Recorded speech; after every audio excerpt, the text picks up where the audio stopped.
அந்த பணிகள் கைகுலுக்கத்தோடு முடிந்து விட்டதை போல கைகுலுக்கினார்களே ஒழிய கண் திறக்காமல் போய்விட்டார்கள் என்பதை நான் உங்களுக்கு சுட்டிக்காட்ட வைத்திருக்கிறேன்.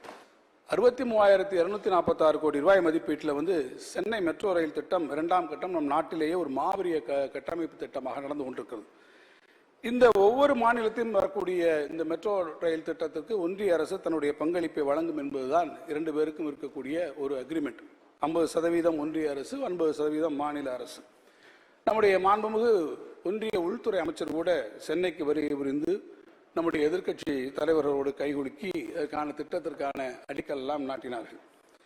இந்த கைகுலுக்களை நம்பி வைத்துக்கொண்டு அவர்களும் கண்மூடித்தனமாக உடனடியாக இந்த பணிகளை எல்லாம் ஆரம்பித்து இந்த பணிகளை எல்லாம் நடத்தலாம் என்று பார்த்தால் அந்த பணிகள் கைகுலுக்கத்தோடு முடிந்து விட்டதை போல கைகுலுக்கினார்களே ஒழிய கண் திறக்காமல் போய்விட்டார்கள் என்பதை நான் உங்களுக்கு சுட்டிக்காட்ட வைத்திருக்கிறேன். அதை முன்பாகவே அவர்கள் கடைக்கன் பார்வை காட்டியிருந்தால் இந்த மாநிலத்திற்கு பல ஆயிரம் கோடி ரூபாய் இன்றைக்கு சேமித்திருக்க முடியும்.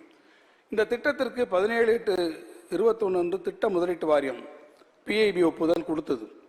ஆனால் சென்னை மெட்ரோ ரயில் திட்டத்தின் 2ஆம் கட்டத்திற்கு ஒன்றிய அரசு இதுவரை எந்த விதமான ஒப்புதலையும் தரவில்லை. இதன் காரணமாக மாநில அரசு முழு செலவையும் நாம் இன்றைக்கு ஏற்றுக்கொள்ள வேண்டிய நிலை இருக்கிறது. நமக்கு ஒப்புதல் தராமல் இருக்கக்கூடிய ஒன்றிய அரசு அதே வேளையில் பார்த்து என்று சொன்னால் 2022 நாக்பூர் மெட்ரோ ரயில் 2ஆம் கட்டம், கொச்சி மெட்ரோ 2ஆம் கட்டத்துக்கு ஒப்புதல் தந்திருக்கிறார்கள். 2023 குருகிராம், பூனே மெட்ரோ திட்டங்களுக்கும் ஒன்றிய அரசு ஒப்புதல் தந்திருக்கிறது. இந்த நியாயமற்ற செயலினால் மாநில அரசுக்கு இந்த வருடம் மட்டும் 9,000 கோடி ரூபாயும் அடுத்த வருடம் 12,000 கோடி ரூபாயும் கூடுதல் செலவு ஏற்பட்டிருக்கிறது.